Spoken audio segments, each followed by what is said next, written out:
Well, hi. This is Larry DeBoer. I'm here with Tamara Ogle, and this is our On Local Government webcast for June 6, 2017. And our topic is Indiana General Assembly 2017 Budget and Roads. And let me tell you right here at the start that there are about 37 different buttons that we have to push in order to make these webcasts work. And we pushed 36 of them. And the one we didn't push was record, at least not until about halfway through the original presentation that we did on June 6th. So what you're listening for the first half here is a re-record of what I did, but I will try to make sure to explain everything and maybe more that I did on June 6th. So let's start out then with, before we get to the state budget actually, and roads and all that stuff, there's a couple of new data nuggets, you might call them, that folks need to know about if you're involved in local government in Indiana. And so the first one is the base rate of farmland. At the end of March, or in the middle of March, the Department of Local Government Finance announced the official base rate for farmland for 2017 pay 2018. So this will be the dollar figure for base rate of farmland that will be used for tax payments in 2018. And the number is $1,850 per acre.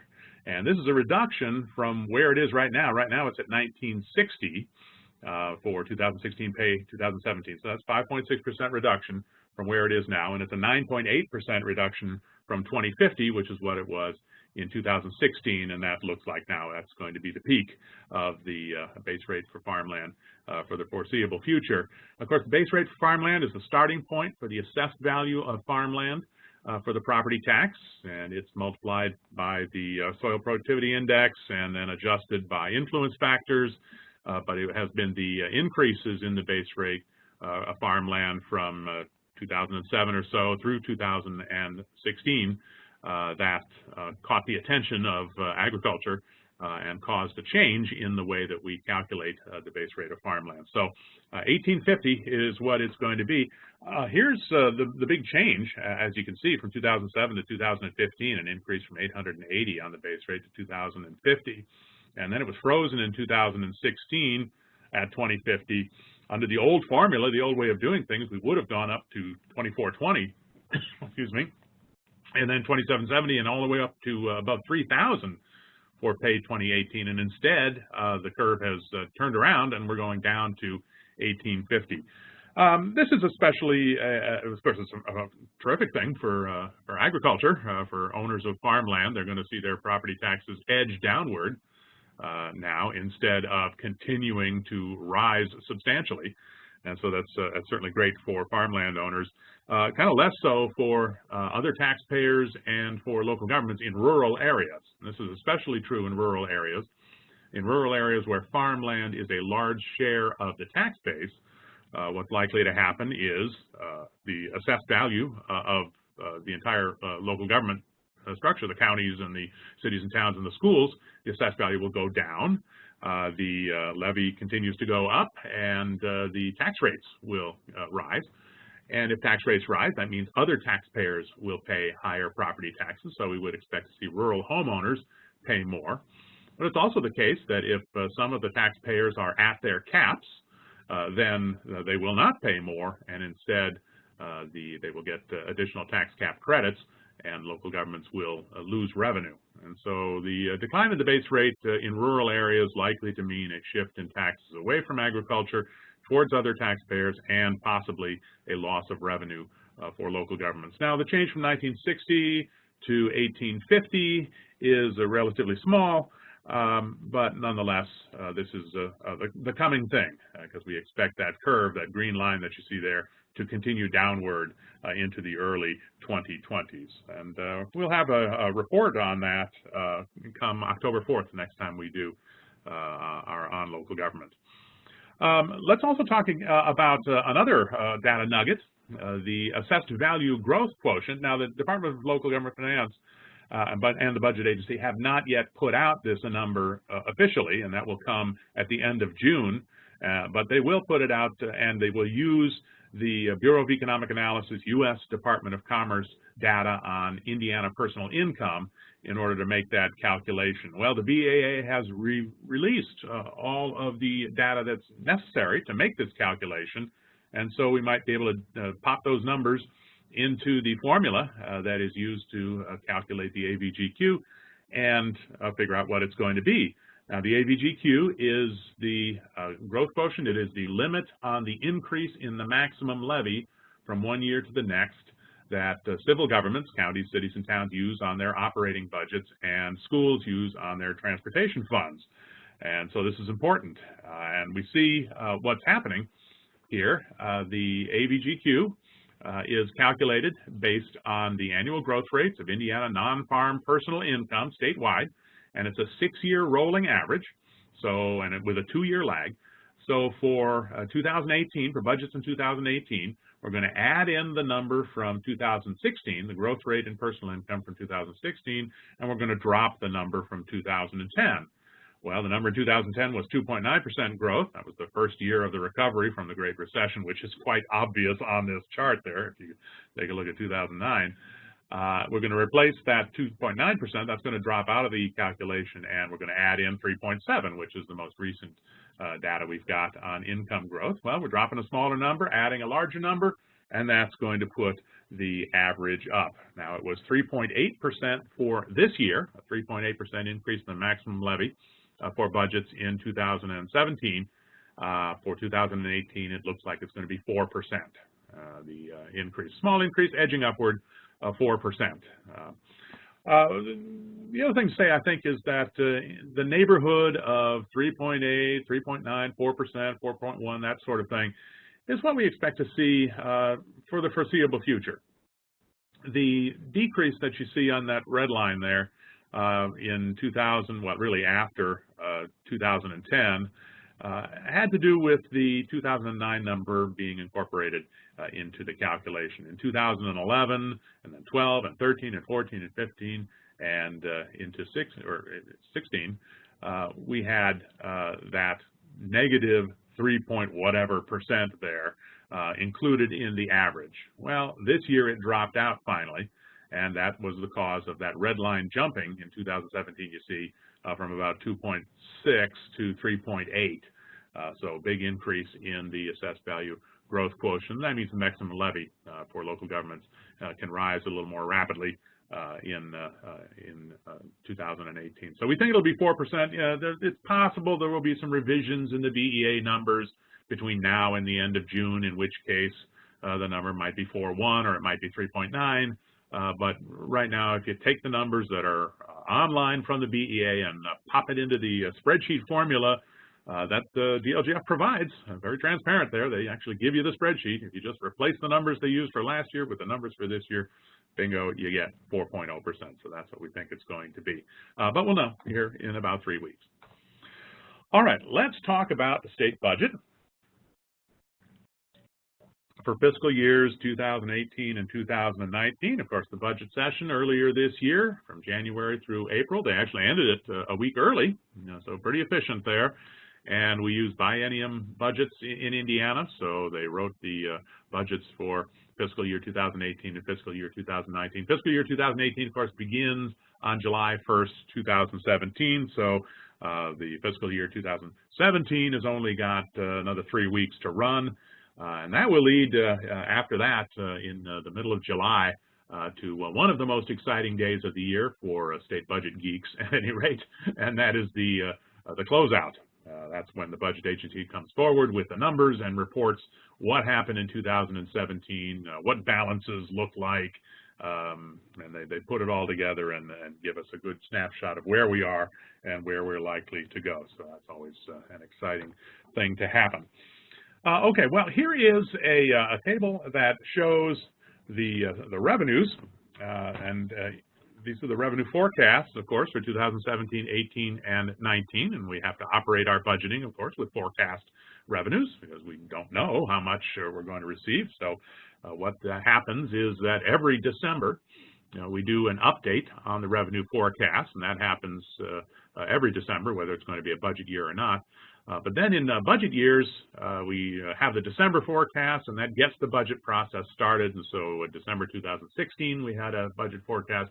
And then in April of 2017, they do an update on those revenue forecasts just before the budget is finalized. So they've got the most recent numbers to work with, and those are the numbers you see right here. And so the budget for 2017, of course, only a couple of months to go when that forecast was made. And so those should be pretty good numbers. 2018, 2019 are pure forecasts for what we think is going to happen. Revenue is expected to grow by 3.2%, as you see right there. Sales tax growing 3%, individual income tax 4.7%, the corporate up 3.2%, gaming down 3.6%, and everything else down just a little bit. Income is projected to grow in 2018 and 2019 by 4.3% and 4.8% respectively, and that's about what the income tax is growing at 4.7%, and that's kind of what you'd expect with our flat rate income tax. The growth in income kind of matches the growth in income tax revenue. Sales tax, though, less than that, and there are a number of reasons for that. One is that we're going to be diverting revenue out of the sales tax and into road funding, and we'll talk about that here in just a bit. And what you see here and what the budget is the general fund budget. There's a whole mess of state functions that are outside of the general fund, but the general fund is what we make a budget for, we make a spending plan for, and this part of the sales tax that you see here is the amount of sales tax coming from our 7% of taxable sales that goes into the general fund. Well, there's always been a little sliver of it that went elsewhere, but starting in 2018 and 2019, there's going to be a bigger share of it going elsewhere, and so that reduces sales tax growth maybe by as much as 0.5%. Other reasons, though, consumers really got spooked by the Great Recession for a long, long time, almost 2 decades. Consumer spending was increasing and consumer debt was increasing.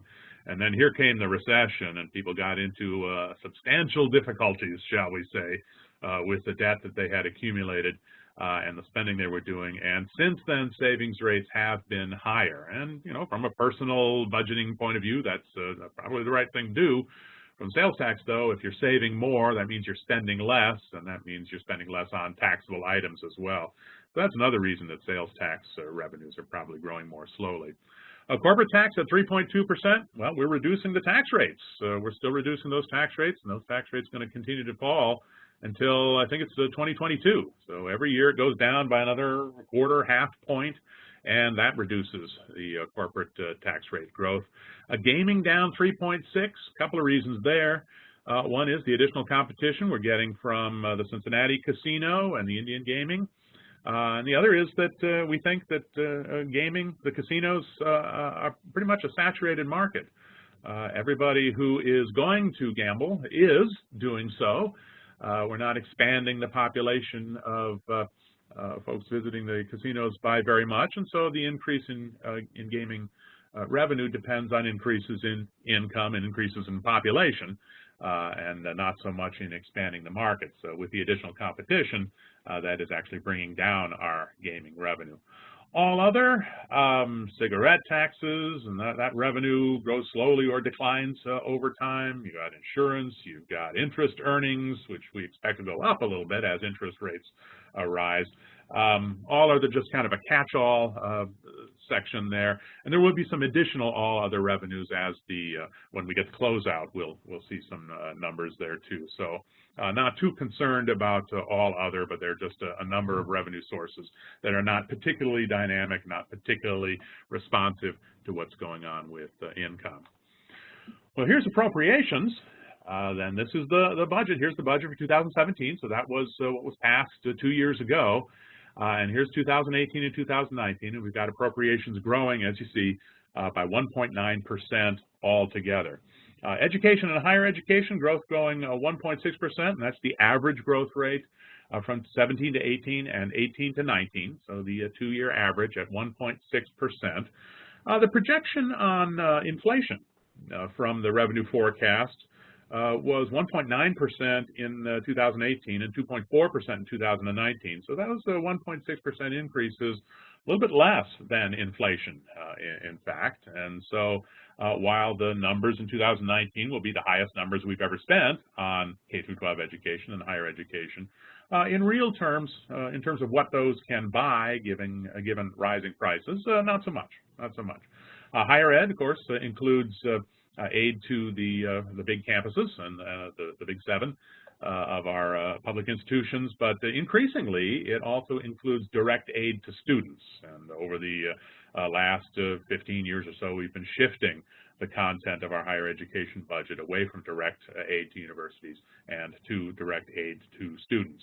The K-12 education number there does include the charter number, does include the vouchers, and so everything is in there, but by far the largest share of that $8.2 and $8.4 billion is aid to our 289 public school corporations, so 1.6% increase there. It also includes the teacher pension number, includes education administration, and a bunch of other stuff, but the aid to the public schools is the big number there.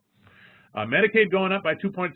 That's actually fairly small for a Medicaid healthcare increase. So there's that. And there's the health and social services number going up 5.4%.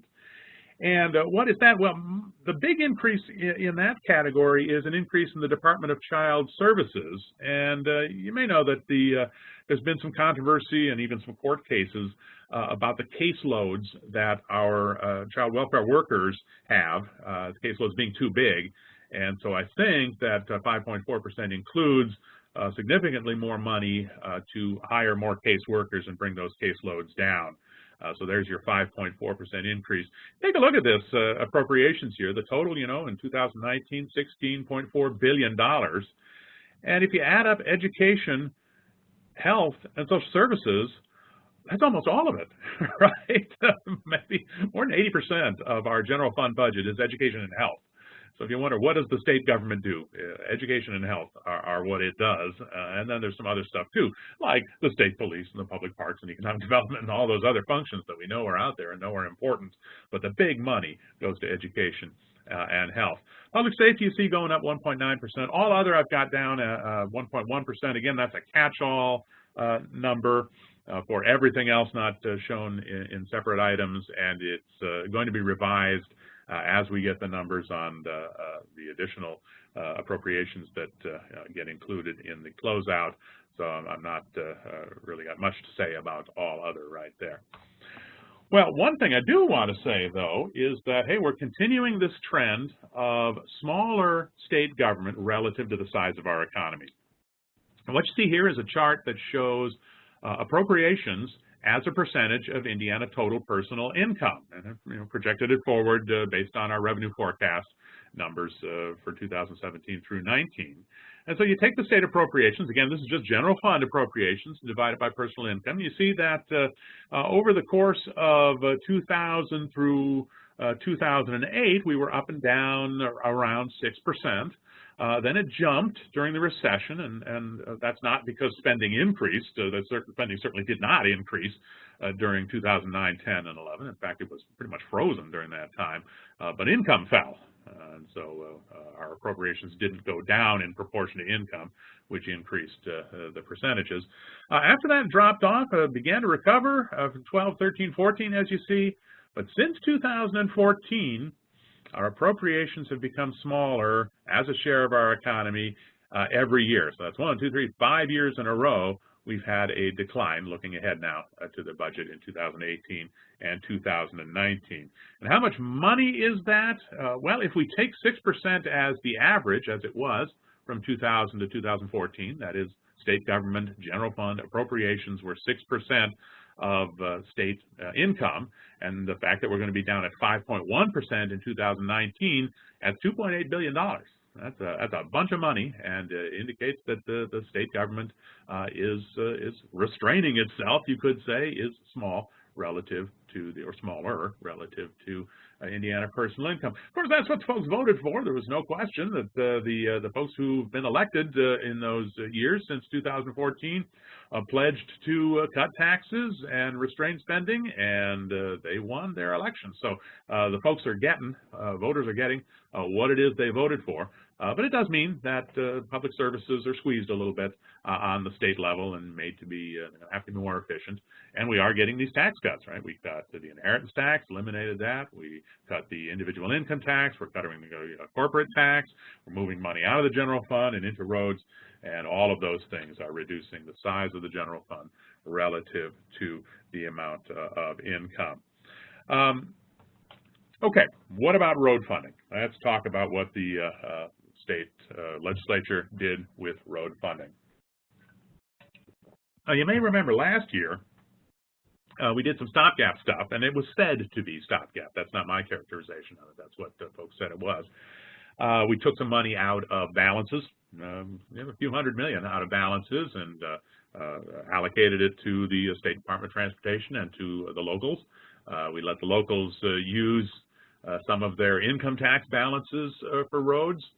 We took a little bit of money out of the sales tax and put it into roads, but it was pretty clearly a temporary thing, and the legislature pledged over the summer to look at this issue and pledged this year to come up with a more permanent solution, and they did. They did it. I think there's no doubt that you can say that they've actually come up with the money that folks thought was needed to bring our roads up to par and to continue to build them. The number they were aiming at, $1.2 billion, and as I'll show you, they are in fact going to get there. Not right away, but are going to get there. What do we got right now? We've got gasoline tax at 18 cents a gallon, special fuels tax at 16 cents a gallon, motor carrier surcharge tax at 11 cents a gallon. So the big trucks pay the diesel tax and the surcharge there, and that's 27 cents per gallon. Then we've got this sales tax, the piece of the sales tax known as the gasoline user tax, or it's actually the gasoline use tax, or the GUT there. And you just love it that we've got a tax that abbreviates GUT, so there it is. And that's 7% of the sales price. And so if we've got a $1.80 pre-tax price, so we don't sales tax the taxes anymore, $1.80 pre-tax price times 7% is 13 cents a gallon that gets added into that as well. As of July 1st, so 3 weeks from now, the gasoline tax is going to go up from 18 to 28, special fuels going up from 16 to 26, and the motor carrier surcharge tax going up from 11 to 21 cents. And we're going to begin the process of shifting the gasoline use tax from general fund towards road funding. So big changes in taxes and big changes in the use of the sales tax, and that's where most of the money for roads is going to come from. Well, motor fuel excise tax rate increases. House Bill 1002, which became Public Law 2018 when the 218, excuse me, when the governor signed it, says this. It says we're going to increase excise taxes on July 1st, 2017, beginning of fiscal year 18, based on the inflation rate and based on income growth since the last time the rate was increased, and the upward limit there is 10 cents. And so the last time the gasoline excise tax was increased was 2003. The last time the special fuel and motor carrier surcharge was increased was 1989. It's been a long time, almost 30 years since those taxes were increased. And then on into the future, we're going to use this same index, based on the inflation and income growth, to adjust the rates every year to the limit of 1 penny per year. Can't increase by more than 1 penny per year. Well, here is the data that goes into the motor fuel tax index factor, and it's Indiana personal income and the consumer price index. And the dotted red line right there is the income number, and as you can see in the 2000s and into the 2010s here, it's been bouncing up and down around 3.5%, 3–4%, somewhere in there. Sometimes it's much higher, sometimes much lower, of course, but that's where it's been. The dotted green line is the consumer price index, and it's been bouncing up and down around 2 or 3% since the millennium changed. And if you look forward into the future, use the forecasts from our revenue forecast and some inflation numbers from the Congressional Budget Office. You've got CPI going up about 2.3% per year on into the future. That's the projection. Of course, it'll bounce up and down around that number if the forecast is right, but 2.3%. And Indiana income growing by about 4.5% altogether. And that gives an index increase of about 3.5% per year. So that's what we think the index number is going to be. Significantly, 3.5% of 28 cents, that is the starting point for the gasoline tax, is 0.98 cents. In other words, almost exactly 1 penny, which means that if the index goes up 3.5% in a year, we will add a penny to the 28 cents. So on July 1st of 2018, we would expect that rate to go up to 29 cents, and then to 30 cents, and then to 31 cents, and so forth. Take a look, though. What would it take for the rate not to go up? Well, that would mean that the percentage of 28 cents would have to be less than 0.5. We would have to round it down to 0, not round up to 1. And as it happens, that's about 1.75%. So if the index comes in at less than 1.75%, then we probably won't increase the tax rate by a penny. So take a look at the chart there. Take a look at the black line. How often is it less than 1.75%? Well, it looks like it happened in 2002. It happened in 2009. It happened in 2013. And that's it. We got 30 years of data right here, and only 3 times has it been less than 1.75%. So I would guess most of the time under this formula, we're going to see a 1 penny increase in the tax rate going forward. Here is the calculation that was done to figure out the 10-cent increases. And what you see here is a chart showing how they used this motor fuel tax index factor to calculate the increase in the special fuel tax, motor carrier tax, and gasoline tax, starting with the last time those tax rates were increased. For the gas tax, the last increase was in 2003 when it was set at 18 cents per gallon. You see the gasoline increase starting at 18 cents from 2003 onward. And you see there really were 2 pauses when they did the year-by-year increase. There was a pause in 2009 and a pause in 2013. And sure enough, those were the years where the index, the motor fuel tax index factor, was less than 1.75%. So that's expected to happen. But even with those pauses, we got enough of an increase that had we been increasing the gasoline excise tax from 18 cents onto into 2017, based on the motor fuel index factor, we'd be up at 30 cents now. Well, the law says that the increase can't be more than 10 cents, so we get the 10-cent increase. Of course, the motor carrier and special fuel tax rates started at 11 cents and 16 cents back in 1989, and if you increase that for, as I said, almost 30 years, we'd be up at 35 cents for motor carrier, we'd be up at 43 cents for special fuel. The limit of 10 cents puts it up to 21 and 26 cents. So that's where the 10-cent increases come from, applying this motor fuel index factor all the way back to the last time we increased these rates, and then limiting the total increase to 10 cents. What about the future? What does it look like for the future? Well, here we are at 11 cents, 16 cents, and 18 cents for the motor carrier, special fuel, and gasoline taxes, respectively. In 2016, we get the 10-cent jump in each one of those. And then if you say, well, if we take the trend increase in inflation and we take the trend increase in income growth, we should expect a 1 penny increase in the gasoline tax, the special fuel tax, and the motor carrier tax every year from here on in. Now, quite likely, at some point between 2017 and 2024, I'm talking 7 years here, at some point in the next 7 years, there will be a recession. And, our expansion is already among the longest expansions in American history. You know, we're up there, I guess we're ranking 3rd or 4th now as to the longest month-by-month expansion.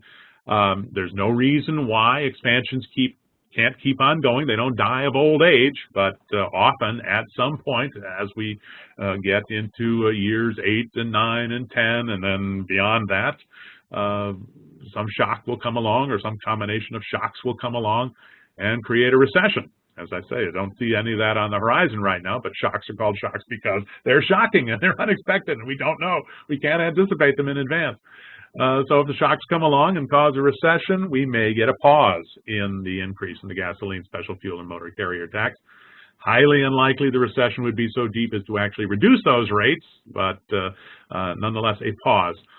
If we do get a pause, then the rates that you see on the right of the diagram at 2024 will be less than that. But quite possibly by 2024, our gasoline tax rate will be 35 cents, our special fuel tax rate 33 cents, and our motor carrier fuel tax at 28 cents, which means that the trucks, add the special fuel and motor carrier together, that's 61 cents on them. So a considerable increase, and now a continuous increase in these excise tax rates.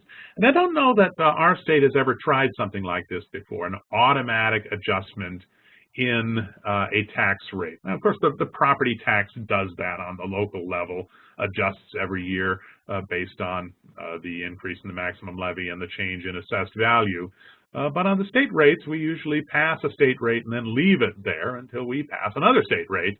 But no, we're not going to do that now. We're going to actually have an automatic escalator in the motor fuel excise taxes, and so we should expect to see a 1 penny increase every year, effective July 1st. So every beginning of every fiscal year, we expect to see that the big 10-cent drops and jumps are going to take place on July 1st of 2017. So just in a few weeks here, we should see that.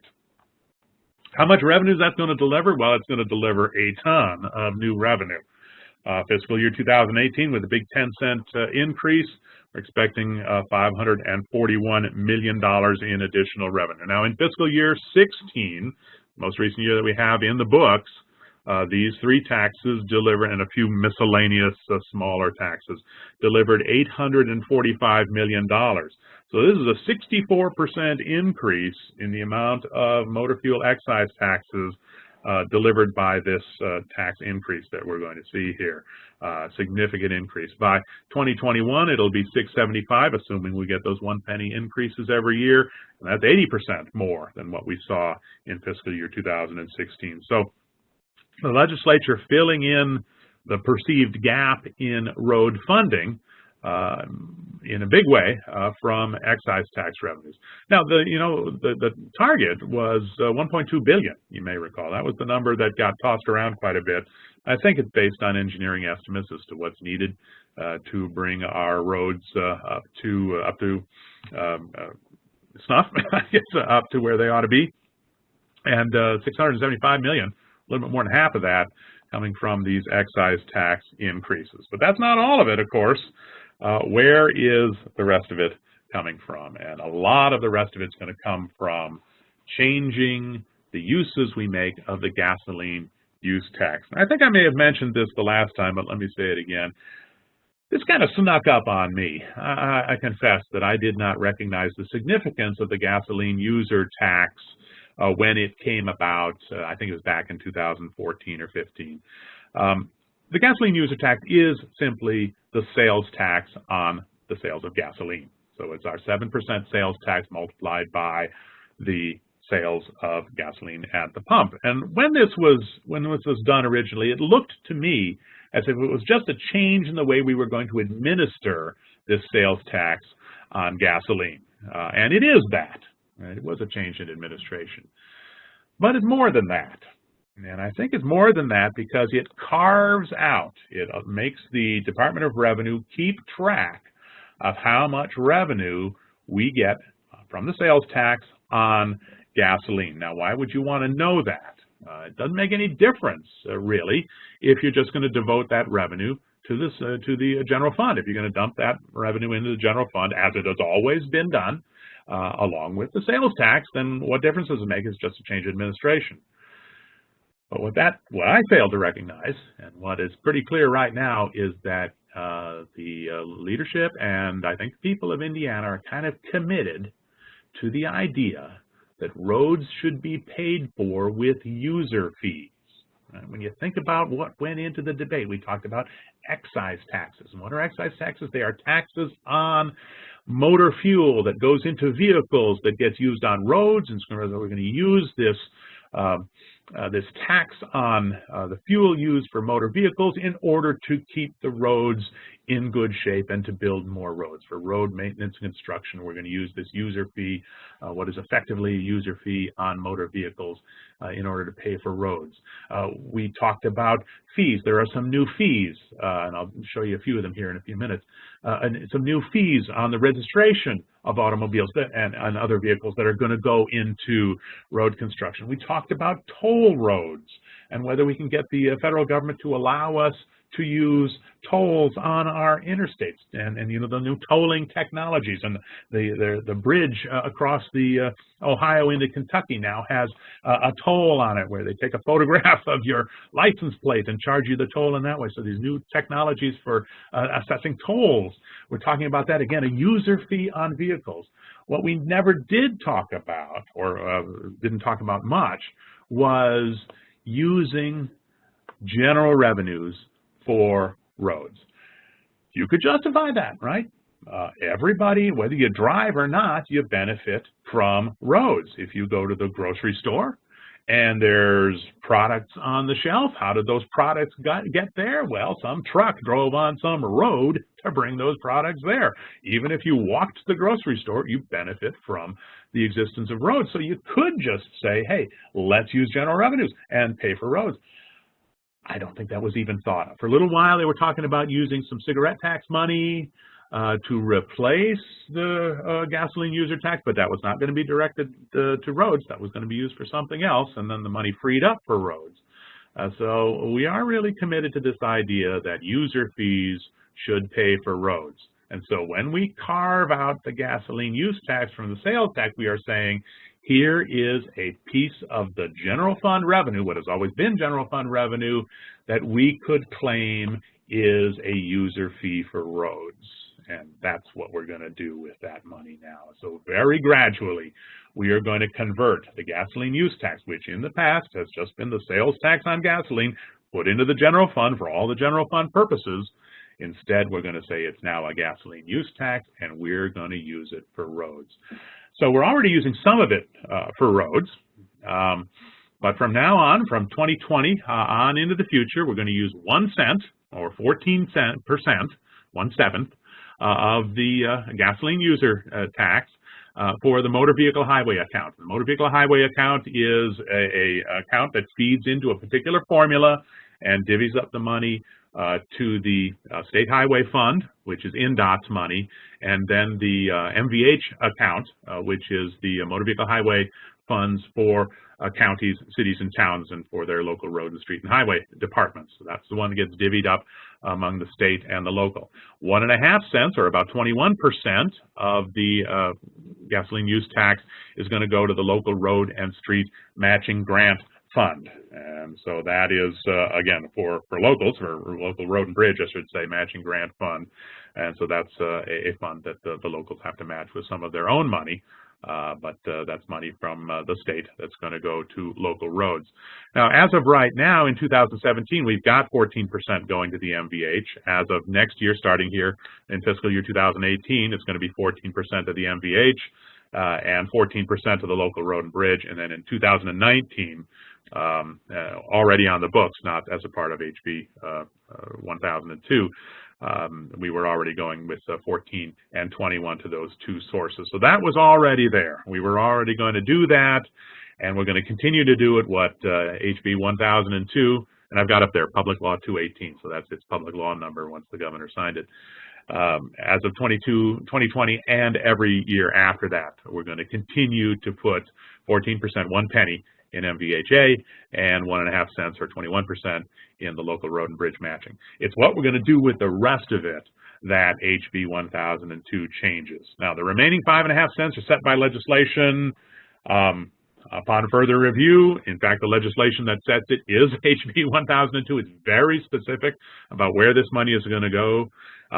We've got ideas, or there are regulations or requirements in the bill for what happens in 2020 all the way out through 2025 and beyond. And so here's what's going to happen. We're required to use some of that money for the general fund until 2025. But the amount we're using in the general fund declines every year from 2020 to 2025. And by 2025, none of it will be used for the general fund. And so we're talking $400 or $500 million that used to be sales taxes in the general fund that now are not going to be in the general fund, are now going to be devoted to roads. The Special Transportation Flexibility Fund, this is a fund that's going to collect money in 2020, 2021, 2022, and 2023, and then no more after that. So that is a special fund that sort of comes and then goes.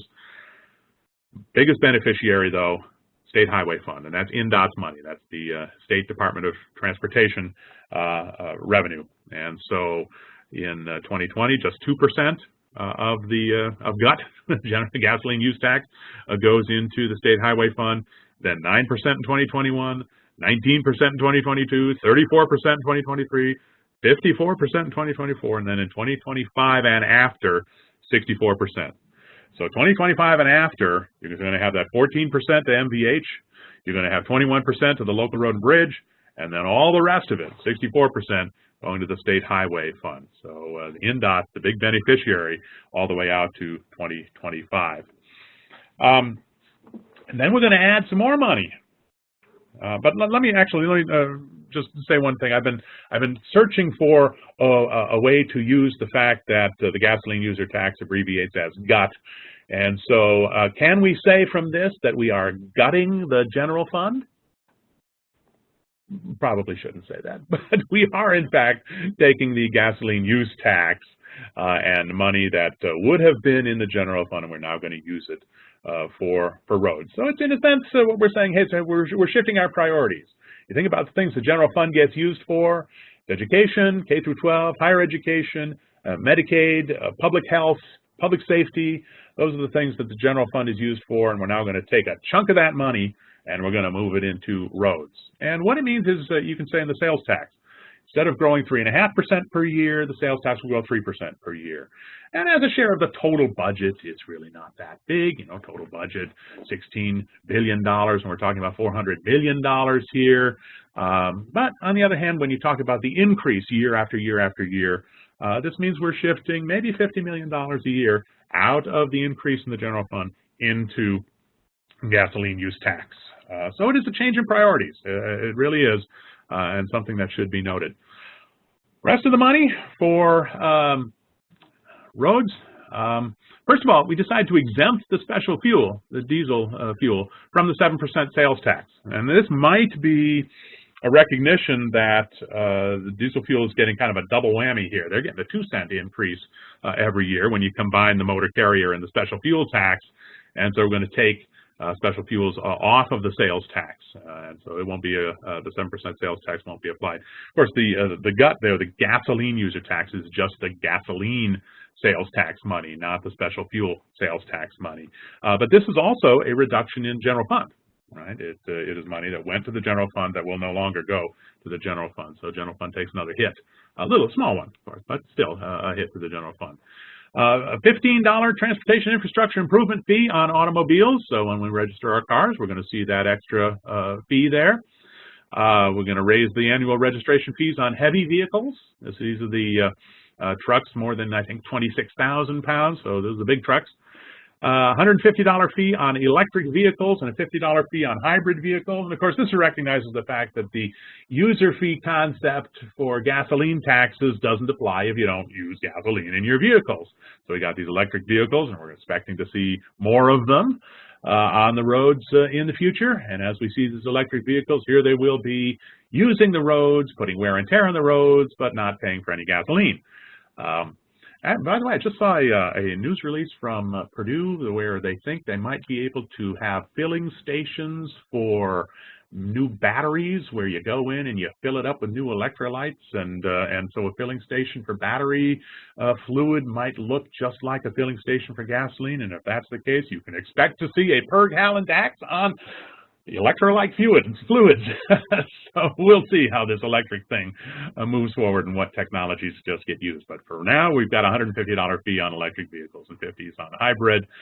And we're gradually going to change the percentage distributions for the motor vehicle highway account. Now, as I said, this is something that has not been changed for decades. It has always been motor vehicle highway account money, which receives the money from the, now it's going to receive some from GUT, but receives the money, a lot of the money from the special fuels tax and the gasoline excise taxes, has always gone 53% to the state and 40% to the local. This is going to change to 60% to the state and 40% to the local by July 1st, 2022. So I think you can see a change in priorities as well on the road funding and between state and local. I think when you take a look at the GUT and we take a look at this change in the motor vehicle highway, we're going to be directing more money to INDOT and a smaller share of the money to locals. There will be, however, additional money for locals altogether.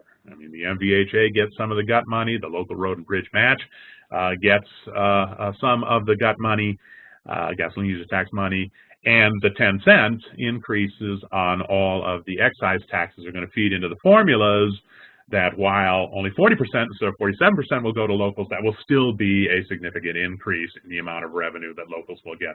I think maybe the best way to say it is that of all of these changes, locals are seeing a significant increase in revenue and the state is seeing a really significant increase in revenue.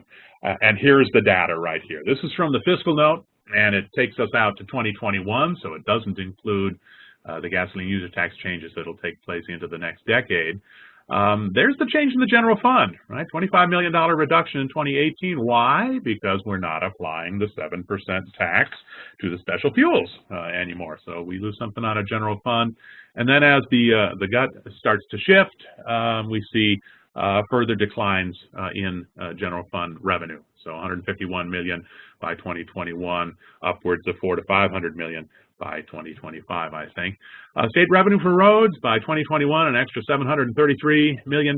Local revenues, so this is counties, cities, and towns, 203 million by 2021, for a total of $936 million by 2021. And again, that's from the Legislative Services Agency's fiscal note on HB 1001, which you can find on the General Assembly's website. So as I said, significant increases in the amount of revenue we're going to devote to roads. Total added road revenues, and this is not, this is just the excise tax increases. If we consider continuous 1 penny increases from 2021 to 2024, added road revenues, so you can see the numbers right there. The additional GUT revenue just switched out of the general fund. When you add those two up, by 2024, we're at almost $1.1 billion. You add the fee revenue in there, that $150 fee on electrics and the other fees that are there. You add that in, you get up to that $1.2 billion target that was used in the legislature as the amount that we need year by year. So we're going to get there by 2024. $1.2 billion. And, you know, in a sense, maybe you want to give ourselves a little credit for taking our medicine and taking our medicine twice. I think we all know that we need to keep the roads in condition one way or the other, that there are new roads that need to be built and then other roads that need to be refurbished and improved and a whole lot of other roads that simply need to be maintained and that this needs to be done. We're going to raise taxes. So we thought, well, you know, we need to do that. And once we're there, once we have these roads, you know, our cars will have less wear and it'll be safer and we'll probably get some economic development out of it. And this will all be a good thing. And that's the reward at the end of all of this. But what do we have to do to get there? We have to pay higher taxes, and we hate that. And we're going to have road construction, and we hate that.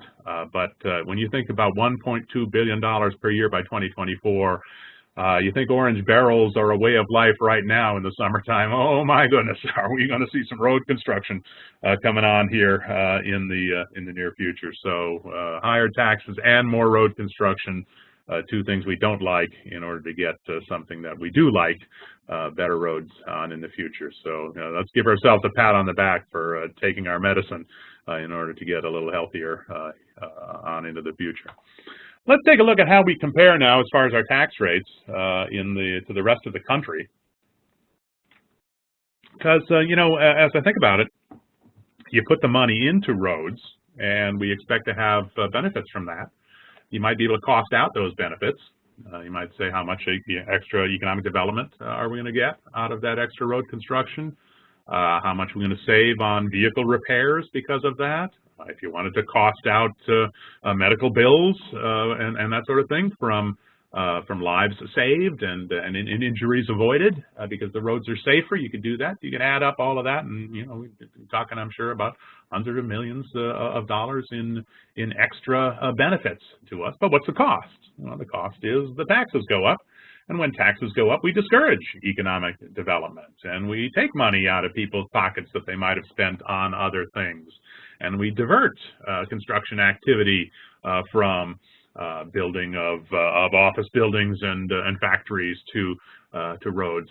There's a cost to pay. So you want to keep track of the additional benefit, but you want to consider the additional costs. And one of the ways you measure the additional cost is by comparing what we do, excuse me, comparing what we do to what everybody else does. Well, our gasoline, let's take a look at the gasoline excise taxes. Those are easier to compare since there's a whole bunch of variety as to what states do with trucks and diesel fuel and that sort of thing. But gasoline excise taxes compare pretty well. As of June 30th, 2017, we're going to have 18 cents. And that ranks us around 40th in the country. We're a little less than Illinois at 19 cents. Ohio's got 28, Michigan 26, Kentucky 25. Florida is the lowest at 4 cents per gallon, and that's down there at 51, as you see. DC's included here.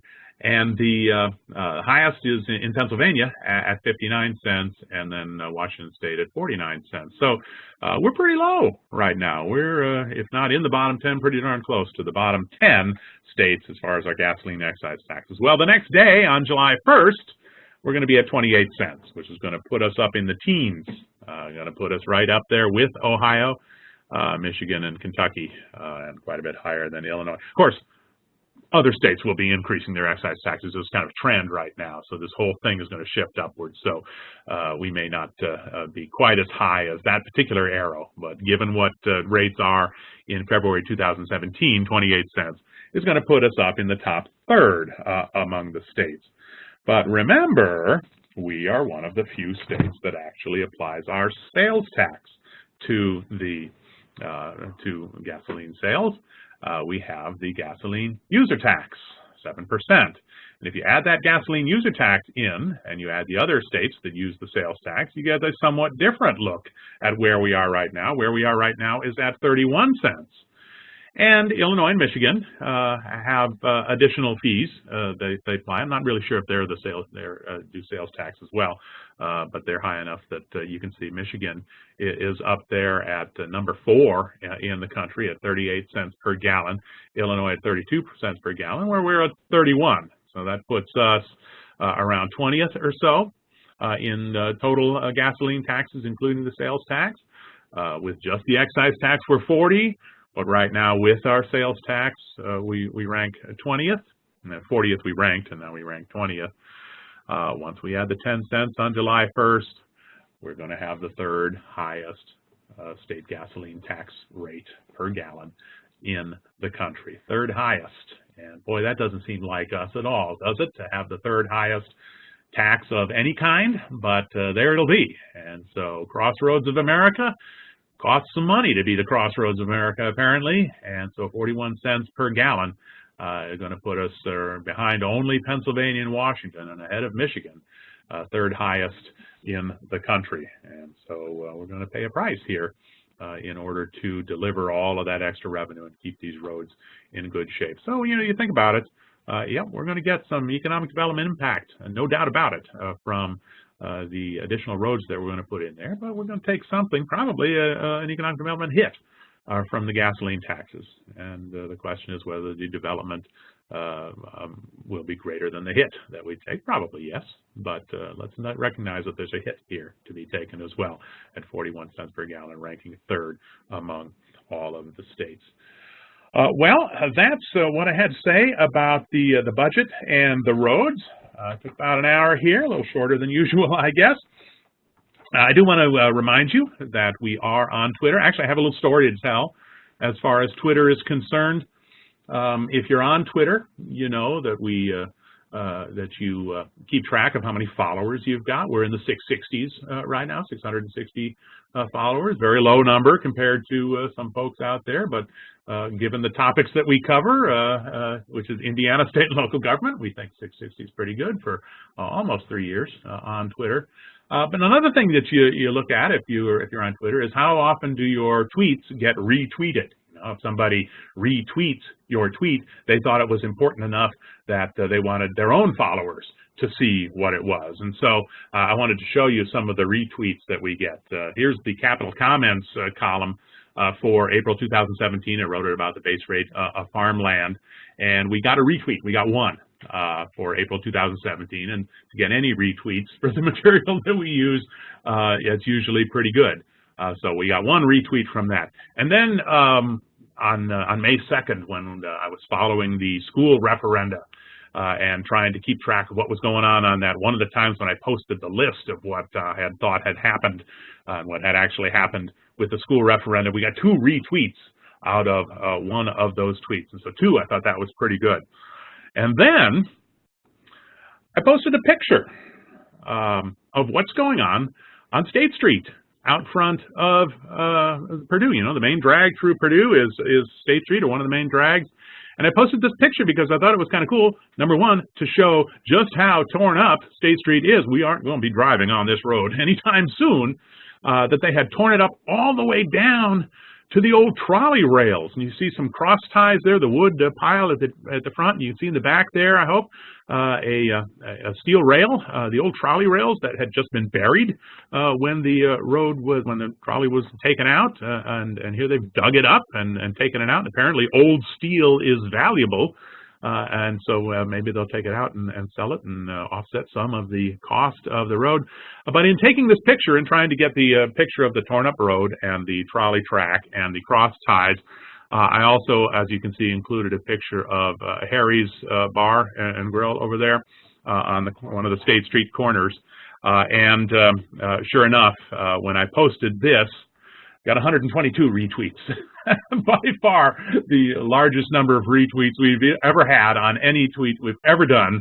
It got picked up by the Life at Purdue folks. And I think the alumni and the students seeing not only State Street torn up, and that's interesting, and the trolley tracks, and that's interesting, but a picture of their favorite watering hole as well. 122 retweets on that. So if you are inclined, and if you don't follow us, you can follow us at Intax Rockstars, INTAX, Rockstars there. We do post announcements as to when we hold these on local governments, and we post the capital comments columns, and we post other information that comes our way about Indiana local government and Indiana state government. And occasionally we'll post an interesting picture, and sometimes, evidently, a very interesting picture that people are willing to retweet.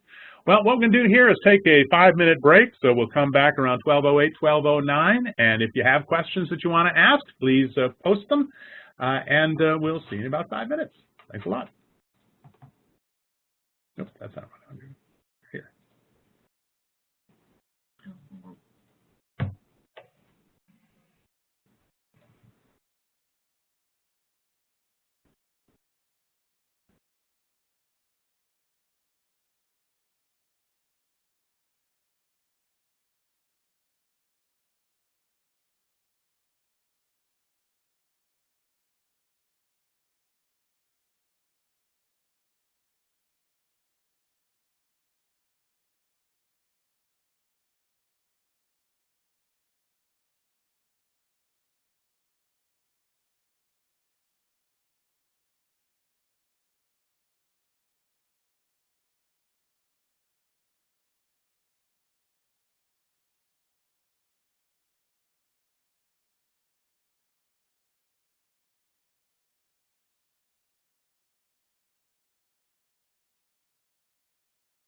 Okay, I think we're back on, and we've got a few questions that have come in. Yes. Is there any audio yet? I think that's. I hope so. How will low unemployment affect the non-farm personal income growth rate? Oh, that's such an interesting question.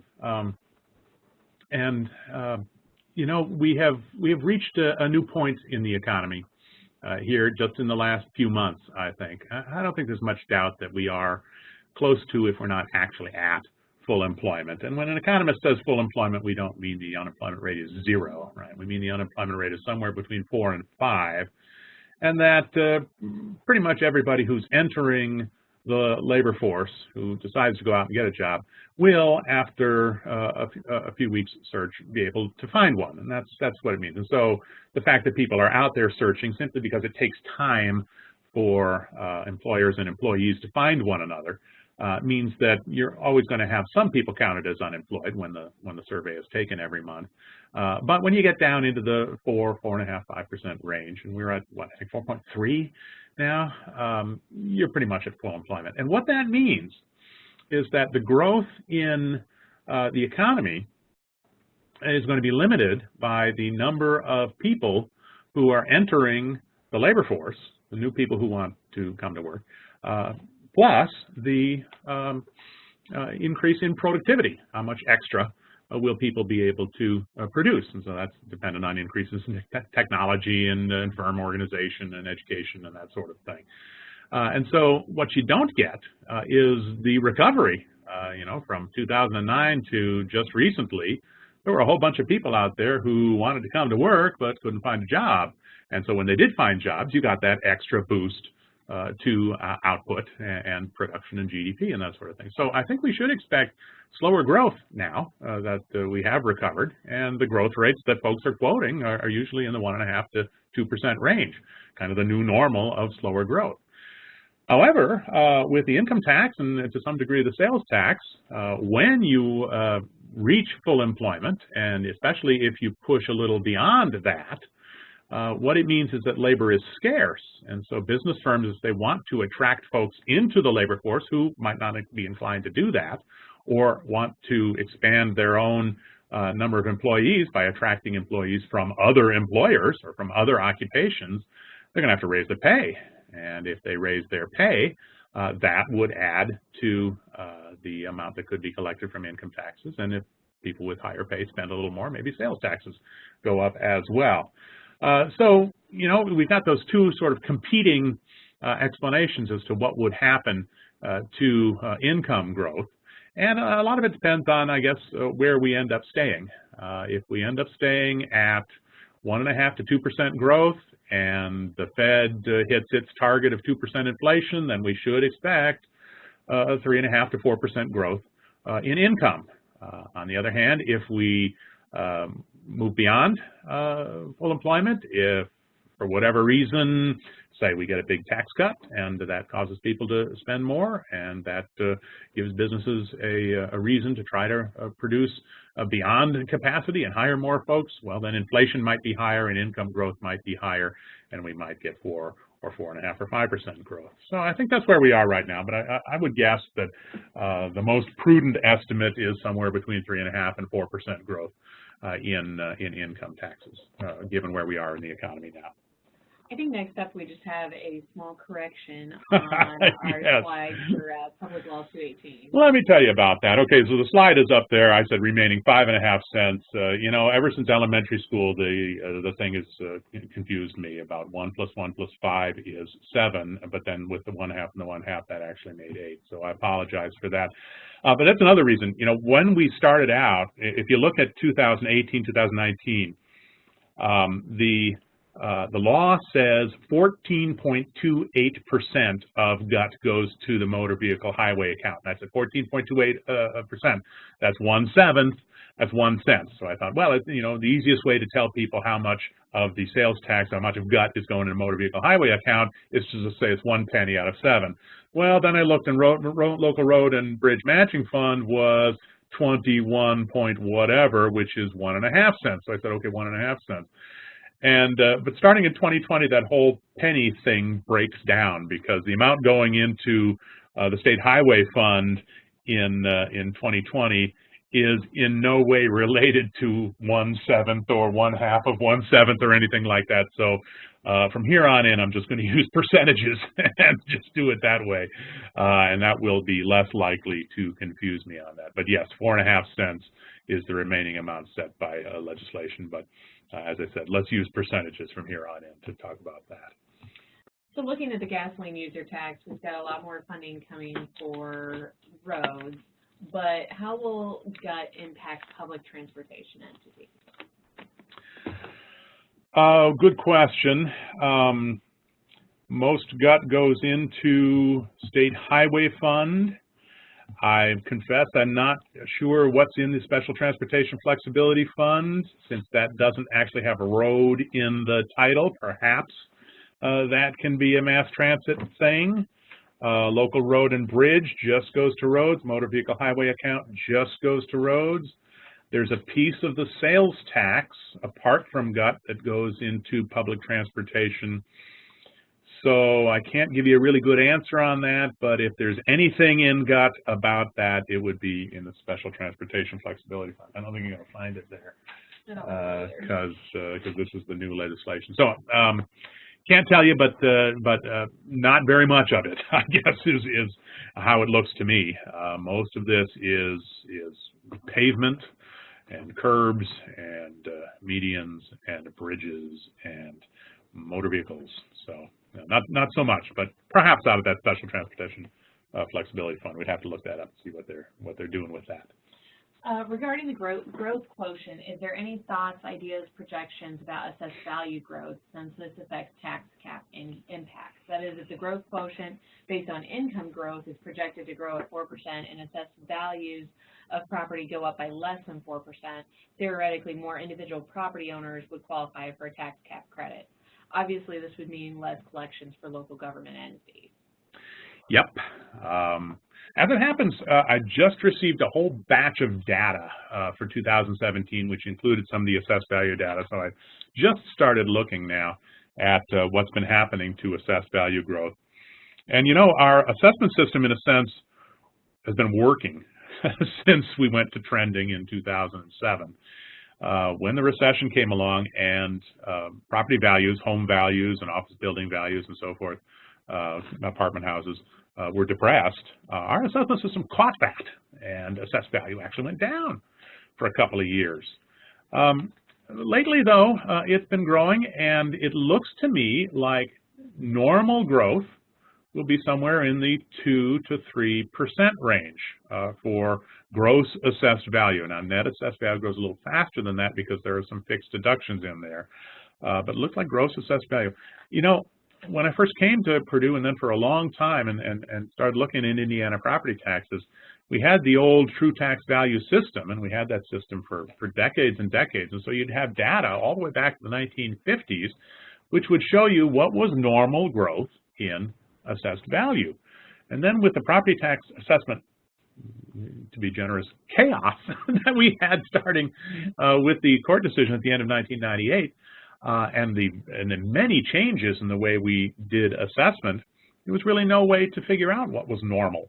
And then just as we get the system online in 2007, 2008, the system we're going to use, here comes the recession, and we hope that's not normal. And so only in the last couple of years, what with the lags in assessment of a year or two, have we begun to see what normal will look like. And it looks to me like normal is 2 to 3% in gross and maybe 3% in net. Well, as you say, if the AVGQ, the assessed value growth quotient, is going up by 4, that's faster than 3 in assessed value, which means that the state average tax rate will edge upward year after year. And I did look at the change in the median tax rates in 2016 and 2017. And again, I've got this, just received all this data, so I'm still working on it. But yes, the median tax rate in Indiana did go up. And as tax rates go up, more people qualify for tax cap credits.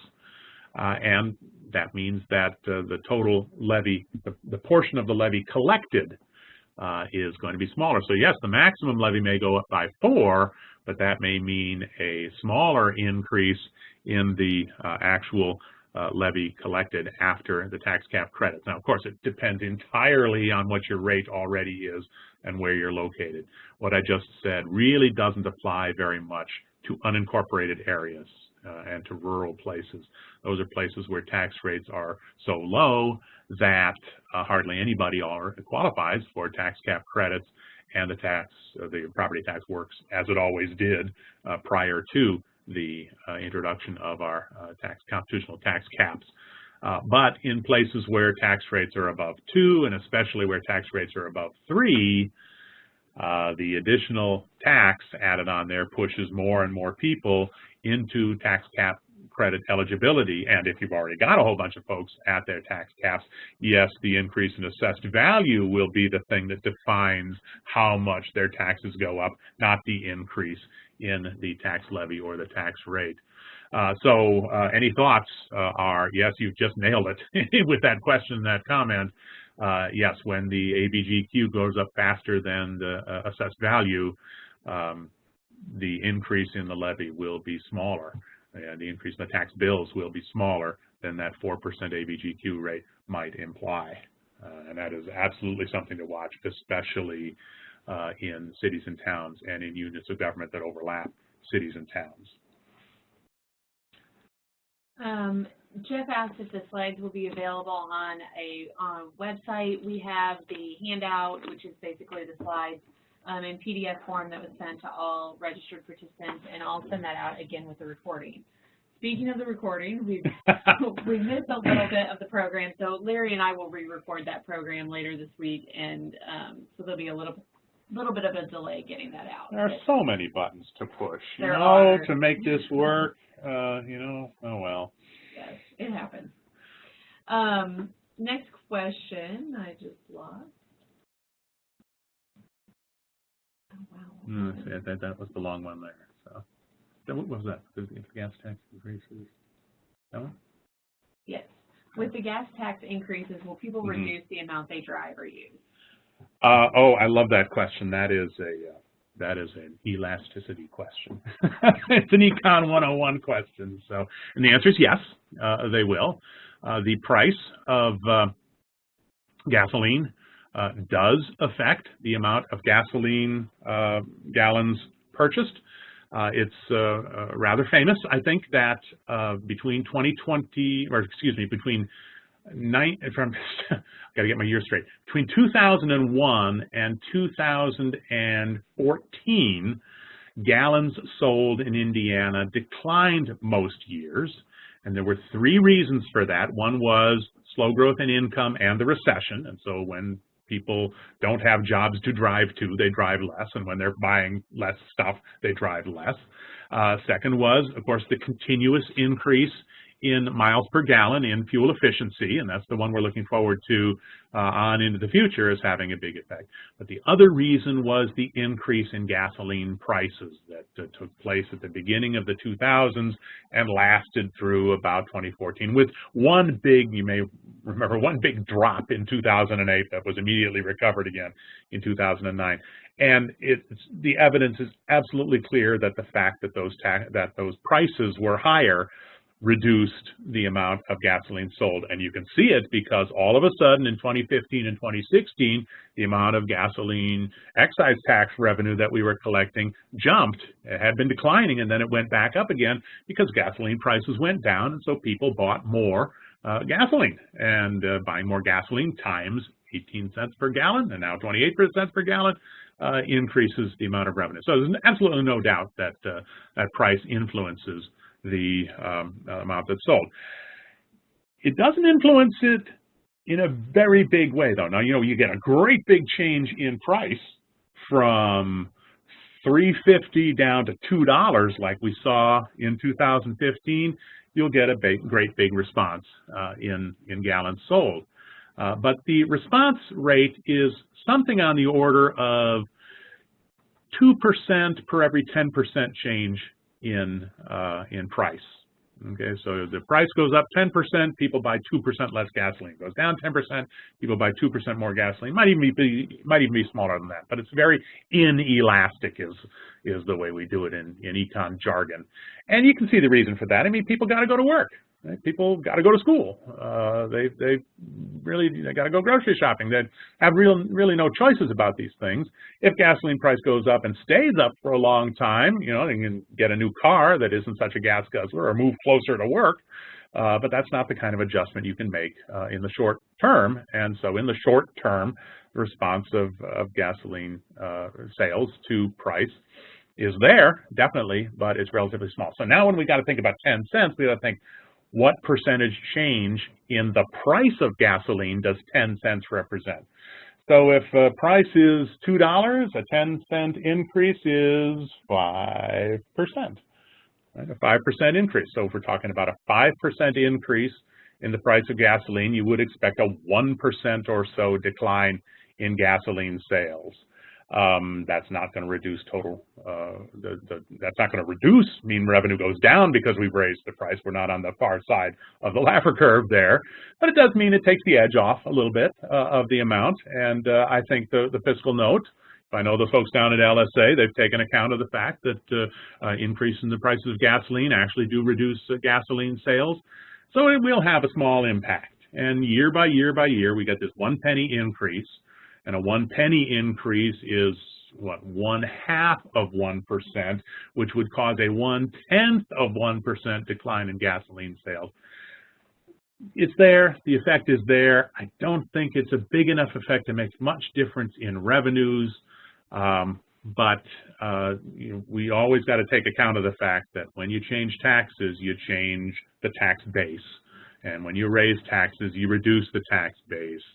Very, very rarely do you reduce the tax base so much that it actually has a big effect on the revenue you collect. But you do have to keep track of that, and that's part of the calculation. Okay, so here's a little bit different than what we talked about today, but is there an estimate of the lost revenue from lack of collection of internet sales tax? I don't have one handy. There's a guy by the name of Fox down at University of Tennessee. But if you Google him, I think he does it. The latest is 2009. But the latest is 2009, so maybe they've stopped doing that. Well, William Fox is his name. So, boy, 2009 is awful old in internet sales land. So I haven't seen. I'm sure someone's doing these studies. It may be that some of the accounting firms are doing it, but if they're doing it, that means you'd have to pay to see what they're doing. I'm guessing it's in the hundreds of millions, and there is certainly concern right now. You may be reading in the paper, I think the phrase they're using is retail apocalypse, and that there is at least some thought that we have reached some sort of turning point where the malls and the brick and mortar retailers are suddenly going to have a lot more difficulty competing with online sellers than before. You know, it might be that we've seen gradual change until now, but at some point you reach some sort of inflection point or some turning point. Are we there? I don't know. I don't know, but there's been a lot of talk about that. And if that's the case, then the fact that we have a little bit of difficulty collecting on internet sales might become much more significant. And so it certainly bears watching. I don't have, but to answer your question, no, I don't have an estimate like that. I don't think our Department of Revenue does anything like that, though I haven't looked. And if you want to find something, you probably have to do what I'll do, which is Google and see if you can find a study and see if you can find somebody who's done the estimate. I would guess if sales taxes collapse across the country, that the Congress, U.S. Congress, will have to start looking at requirements for internet sellers to remit sales taxes to the states where they sell, even if they don't have nexus. The Supreme Court decision, as you may know, said that if you don't have a physical presence in your state, you can't require them to collect and remit sales taxes. But the Supreme Court also said, Congress, you can address this issue if you like. And I wonder whether we'll come to that point where Congress might take a look at that issue. I wanted to come back to the public transportation question. You had mentioned the Special Transportation Flexibility Fund, not knowing what that was. And I was looking through the fiscal note, and that appears to be a flexible fund. A flexible fund, all right. Where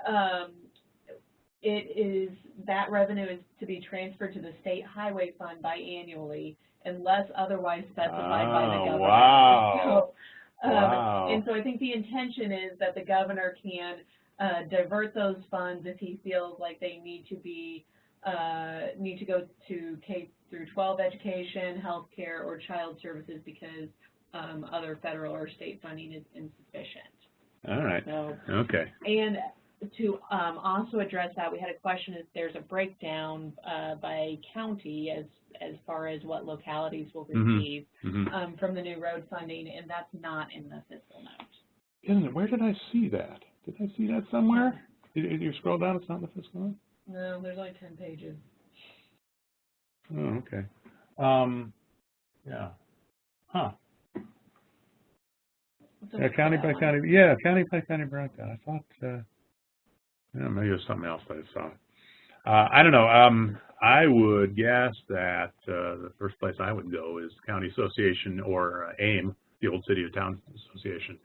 Have probably put a great deal of effort in making sure that their membership knows what that is or how much each one's going to get. Thought maybe I was looking at something else, so I haven't got an answer on that one either. And Hendricks County had a follow-up to that question. Will public transportation incur the cost? Will it filter down to public users? And so I think the question here is they're using fuel. I'm not sure if public transportation pays. No, I think government's exempt from those taxes. So I don't think that public transportation will have to pay the extra tax. I mean, if it's a privately run bus line, presumably would, but not city buses or state rail or something like that. We also had a couple of questions by email. Does HB 1002 exempt 7% sales tax on all diesel? Right now, it does not, and some users pay sales tax on diesel. If I'm reading this right, diesel's now exempt, or will be as of July 1st, exempt from the 7% sales tax. That's what it looked like for me. And the fiscal note had a $25 million hit on the general fund, and that's got to be the full diesel sales, I would guess. So my tentative answer is yes. I guess we'll all find out on July 1st how everything's going to work, but that's how I read it. And then Lisa had a question, which maybe we won't address today. Ooh, I see the phrase. Oh, no. We were just talking about this beforehand as maybe a potential upcoming topic. Yes. But can you talk a bit about the dark store issue? Is there any potential relief in sight for those local government units who rely on property taxes as our main source of revenue, which is most of them? Yeah, well, this is off topic. Tamara and I were saying that our next on local government ought to be a big property tax extravaganza. Right? By that time, we'll have the base rate projections.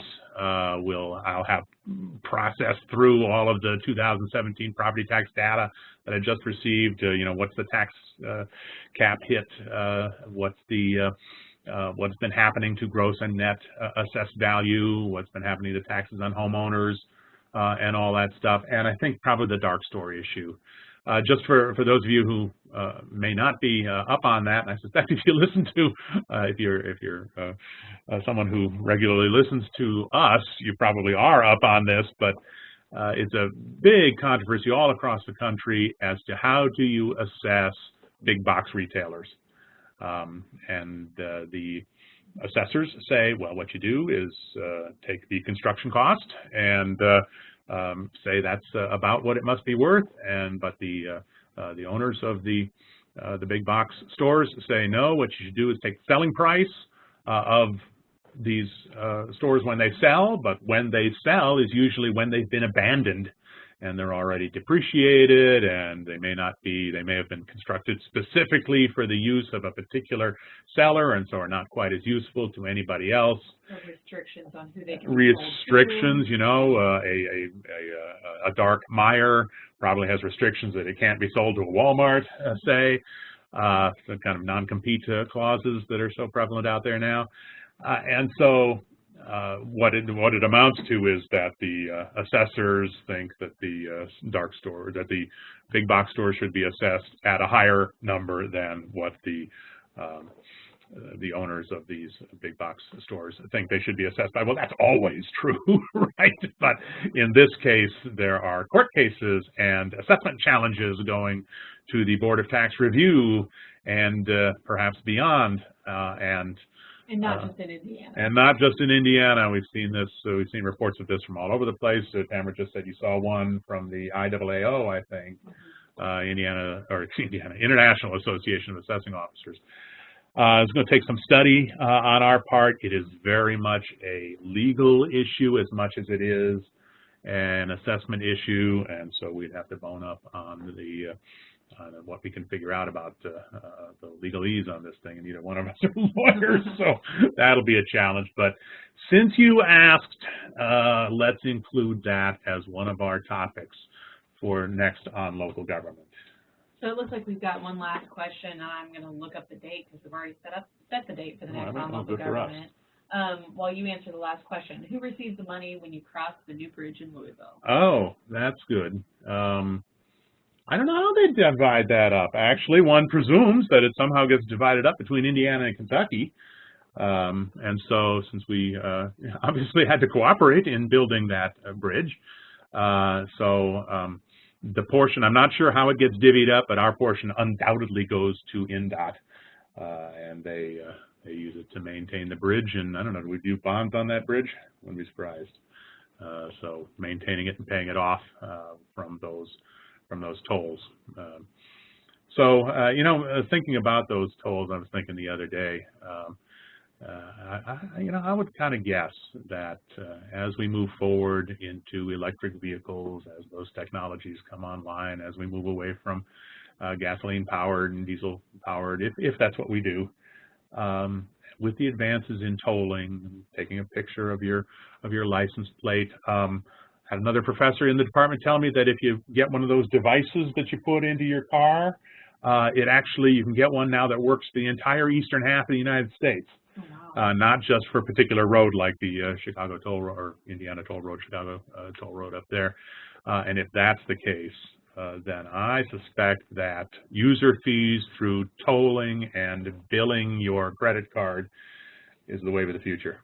And so we'll see. I don't know that I'll live to see it, but you know, people's objections, my perception is people's objections to tolling has been the toll booth, creating an unnecessary traffic jam. And if the toll booth isn't there, and if we are really committed to the user fee idea, well then tolls on bridge, well then gasoline and diesel fuel taxes and the gut tax and all that, that's kind of an end around on user fees, right? We're going to tax something that vehicles must use, but we're not actually taxing the vehicles and the driving and all of that and the wear that it's put on the road. Well, if you're going to do tolling electronically, and if this technology continues to advance, why not do it that way? Even if it does mean that the government knows where you are the whole time. if you want to be dystopian about it, who knows? But I was very interested to hear that there aren't toll booths on the bridge and that they keep track of it by taking pictures of license plates, and that there are devices that work all over the country when you put them in their car, which is a way of talking around an answer I don't know. And perhaps you've noticed out there that when you ask a question I don't know the answer to, I come up with a question that I do know the answer to and answer that. Perhaps I should have been a politician. Or just give us a fun fact. Right, a fun fact. There you go.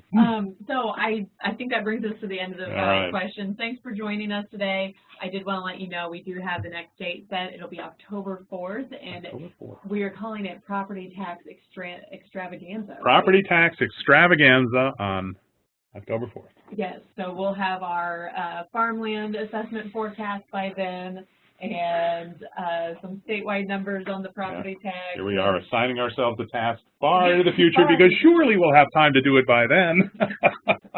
And apparently we're going to bone up on the dark sales. Let's try. Let's see what we can do. At least give folks an idea of what's going on and what it all means. Nothing like saying that live to 70 people. Yeah, well, yeah, what the heck. So thank you for joining us. There will be, I'll resend the handouts as well as the survey and the recording when we get that done later this week. All right. Thank you. Thanks a lot, guys.